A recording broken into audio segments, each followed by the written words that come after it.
नमस्कार दोस्तों, स्वागत है आपका। खास तौर से कक्षा 7वीं के छात्रों का रुचिरा द्वितीय भाग में हम देख रहे हैं लेसन नंबर 4 हास्य बाल कवि सम्मेलनम। इसका पार्ट 2 हम देख रहे हैं हिंदी में अनुवाद। दोस्तों मैं बताना चाहता हूँ www.ztable.com हमारी वेबसाइट है, वहाँ पर जाकर भी हम हमारे कंटेंट देख सकते हैं। और 0 to+ संस्कृत सीबी से हमारा यूट्यूब चैनल है। हमारी रिक्वेस्ट है कि आप इसको जरूर सब्सक्राइब करें और वहीं पास में जो बेल है उसको क्लिक करें ताकि भविष्य में आने वाले जितने भी वीडियोज़ है आपको सही समय पर मिलते रहे। आप यदि चाहते हैं कि आप और वीडियोस देखना चाहते हो तो प्लेलिस्ट में जाइए और आपके क्लास के अनुरूप वहां पर वीडियोस देख सकते हैं।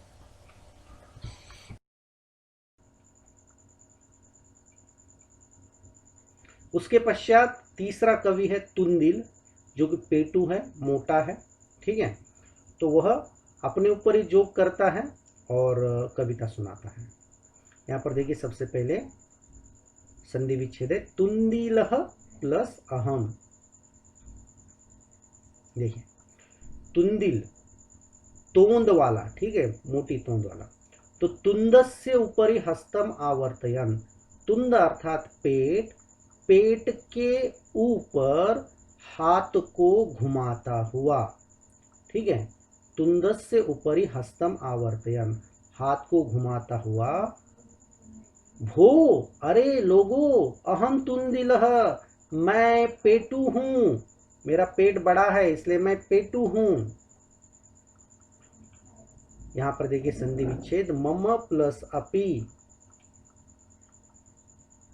मेरे भी, इदम काव्यम, इस काव्य को, श्रूयताम सुनिए, जीवने धार्यताम च, और अपने जीवन में उतारिए, अपनाइए।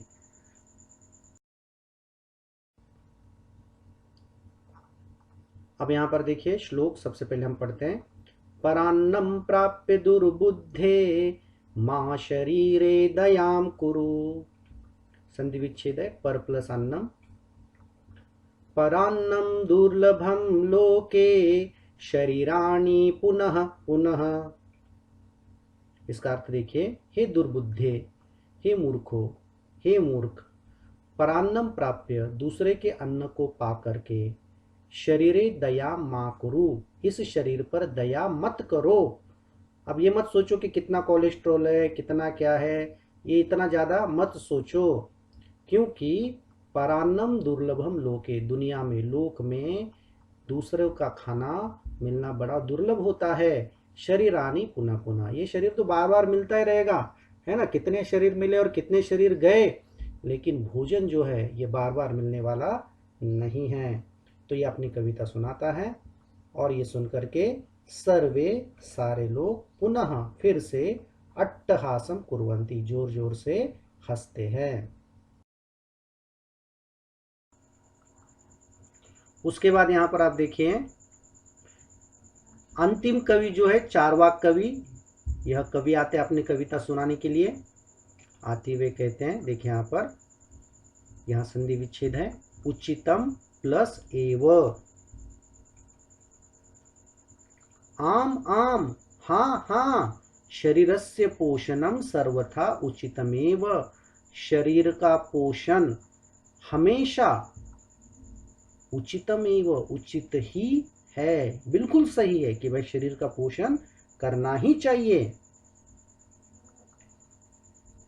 अब यहां पर देखिए संधि विच्छेद न प्लस अस्ति, कृत्वा प्लस अपि। यदि धनम नास्ति, यदि आपके पास पैसा नहीं है, तदा ऋणम कृत्वापि, कर्ज लेकर के भी, पौष्टिक पदार्थ एवं भोक्तव्य, पौष्टिक हेल्दी फूड ही खाना चाहिए, ऐसा चारवाक कवि कहता है। तथा कथयति चारवाक कवि, और यह करके, कह के, फिर चारवाक कवि अपनी कविता सुनाता है, कहता है।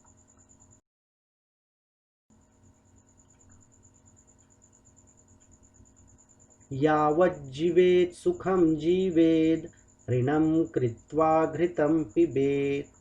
संधि विच्छेद देखिए, यावत प्लस जीवेत। तो क्या कहते हैं, इसका अर्थ क्या, देखिए, यावत जीवेत सुखम जीवेत, जब तक जिए सुख से जिए, ऋणम कृत्वा घृतम पिबेत, कर्जा करके घी पिए। देखिए, जब तक जीना है ऐश के साथ जियो, पैसा नहीं है तो उधार ले लो, लेकिन घी खाओ, पौष्टिक हेल्दी फूड खाओ। तो तभी एक ऑडियंस में से एक लड़का, एक श्रोता खड़ा रहता है और वह प्रश्न पूछता है, ठीक है भैया, कर्जा तो ले लिया, तरही ऋणस्य प्रत्यर्पणम कथम, तो कर्ज को कैसे चुकाए, इसका भी तो कोई फॉर्मूला बताओ। तब चार्वाक कवि कहता है, अरे भाई, श्रूयताम मम अवशिष्टम काव्यम, सुनिए मेरा बचा हुआ काव्य। मेरी बची हुई लाइन तो सुनिए, आधी लाइन में आप खड़े हो गए, भाई पूरी लाइन तो सुनिए। और कहते हैं, घृतम पीत्वा श्रमम कृत्वा ऋणम प्रत्यर्पये जनः, घी पीकर श्रमम कृत्वा, मेहनत करके, ऋणम प्रत्यर्पये जनः, लोगों का कर्जा उतार देना चाहिए।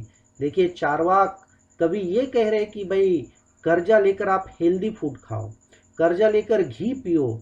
इन्होंने ऐसे शराब आदि पीने की बात नहीं की है, उन्होंने घी पीने की बात की है, क्योंकि इससे आपको ताकत मिलेगी, आपका दिमाग दौड़ेगा, आप मेहनत करोगे और मेहनत करके फिर पैसा कमाइए और अपना जो भी कर्जा है उसको उतार दीजिए।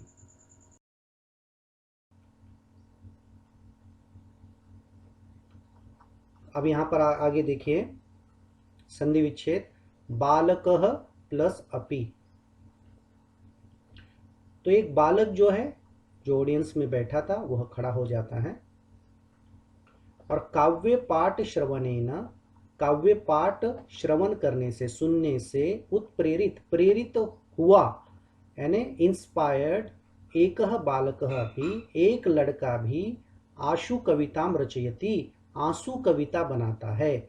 आशु कविता का अर्थ होता है, आंसू कविता किसे कहते हैं, जो इमीडिएटली कविता बनाई जाए, तुरंत जो कविता बनाई जाती है उसको आंसू कविता कहते हैं।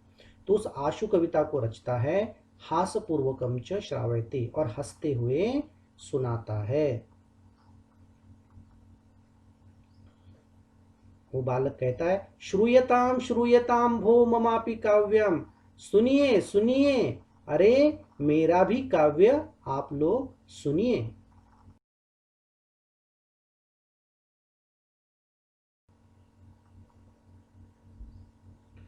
गजाधरं कविं चैव तुंदिलं भोज्यलोलुपम। यहाँ पर संधि विच्छेद है, च प्लस एव। कालांतकं तथा वैद्यं चार्वाकं च नमाम्यहम्, नमामि प्लस अहम। तब वह बालक कहता है कि मैं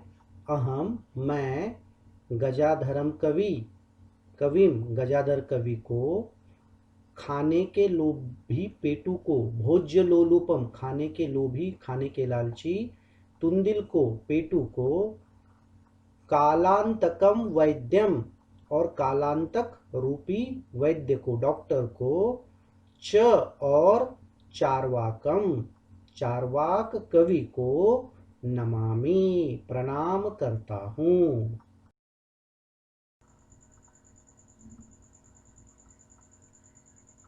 अब जैसे वो कविता सुनाता है तो अपनी काव्य को सुना करके, श्रावयित्वा सुनाकर, हा हा इति कृत्वा हसति, हा ऐसा करके हंसता है।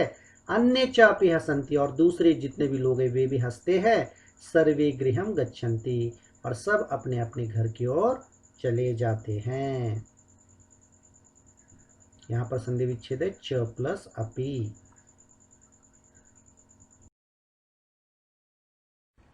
अब हमारा अगला जो पाठ होगा, पंडिता रमाबाई, इसका हम हिंदी में शब्दशः अनुवाद देखेंगे। यदि आपको ये वीडियो पसंद आया तो 02+ संस्कृत CBS यूट्यूब चैनल को जरूर सब्सक्राइब करें, कमेंट्स करें, लाइक करें, शेयर करें, और आपको किस तरह की वीडियो चाहिए इसके हमें जरूर जानकारी दें। धन्यवाद दोस्तों, नमो नमः।